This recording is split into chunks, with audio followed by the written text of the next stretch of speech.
I won a drawing at my library, which resulted in me receiving a stack of books, which the library picked out for me as my prize, and I have finally finished reading them. Ooh, here's all the books. I thought I would just make a video of my thoughts of all these different books because honestly none of them were things I would have chosen for myself, but I actually enjoyed most of them more than I would have expected.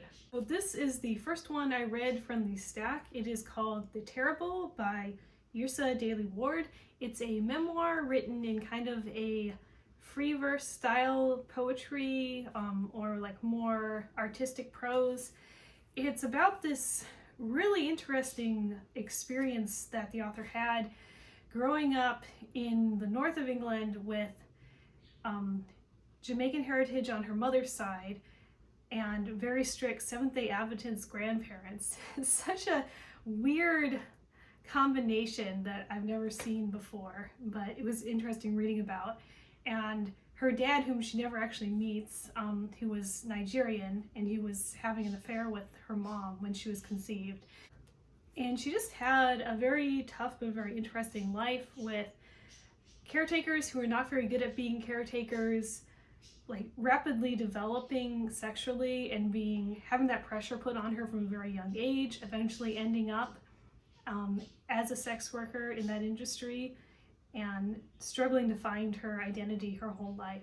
And also she has a very sweet relationship with her younger brother, and they're both going through a lot of stuff, but I felt how they were supporting each other. So overall, I would give this one 3 stars out of 5 because I found it really interesting and I enjoyed it. I'm not a huge fan of novels or memoirs written in the free verse style, but I think other people would be, so they would probably rate that a 4 or a 5. But for me, I found it very solid and very interesting, and I just really like learning about this person. The next book I read was this one, Calypso by David Sedaris. And I have heard of this one before, but I honestly didn't like it that much. I would give it 2 stars out of 5 because it wasn't terrible. The writing style was very easy to read and to get through.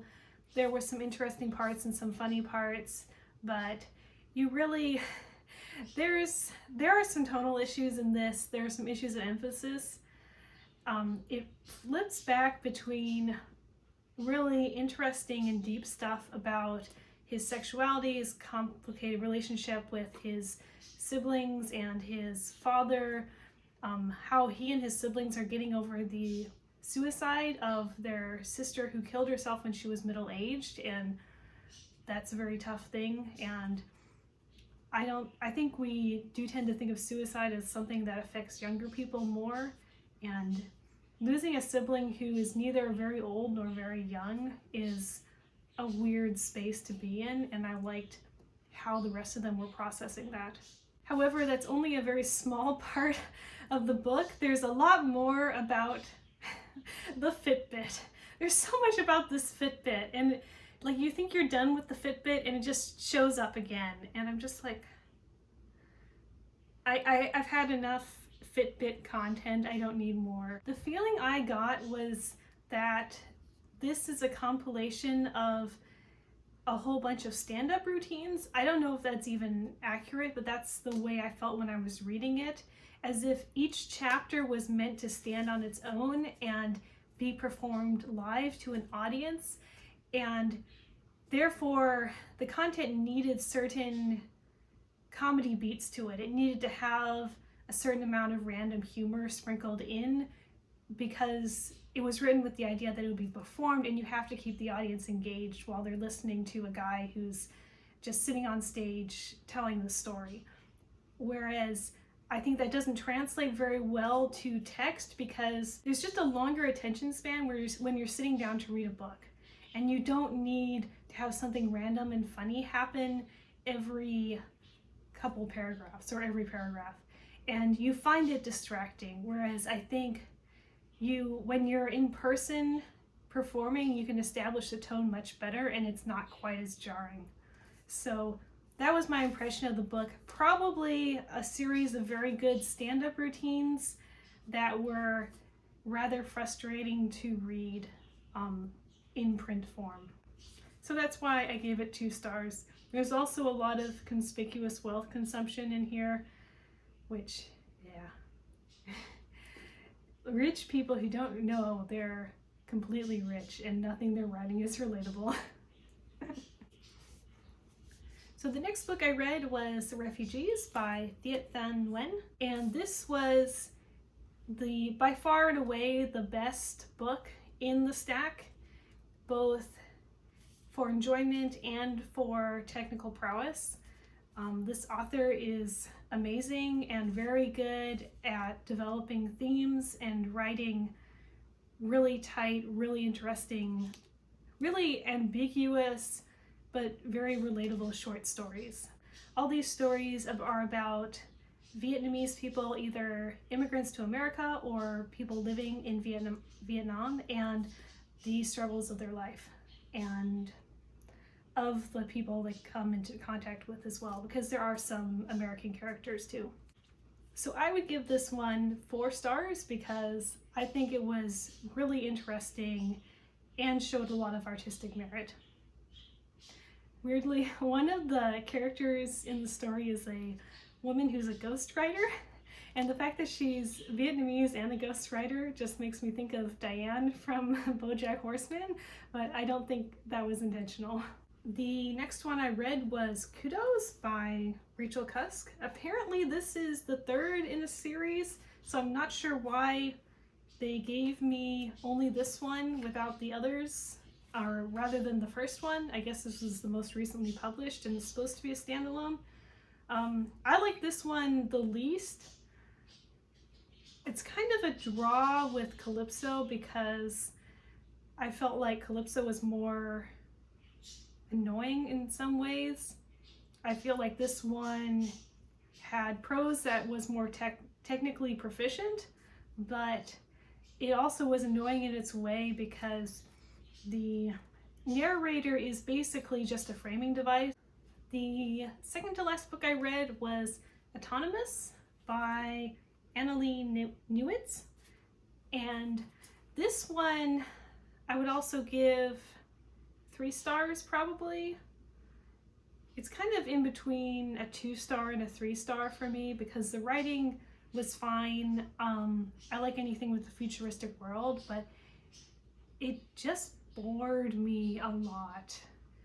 Like, the middle just feels like a slog. Like, it's a never-ending chase scene, really, between this one character who's on the run and trying to develop an antidote, and these other 2 characters who are tracking her down, but they basically don't seem to be getting any closer until the very end. So there's just somehow not any tension in this situation. And I honestly don't feel like it's saying anything deep. I'm sure someone's gonna tell me I just don't understand it, but it's basically just saying taking life-saving drugs from the common people is wrong. Slavery is wrong. And sure, but it's not that deep. So it's too bad because based on the description, I was the most interested to read this book, but actually reading it was not that great of an experience. And the last book is the one with the biggest one with the trashiest cover.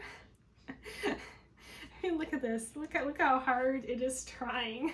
It is Maximum Ride by James Patterson. I'm guessing this person has made a whole lot of other books, and this is probably the first in a series.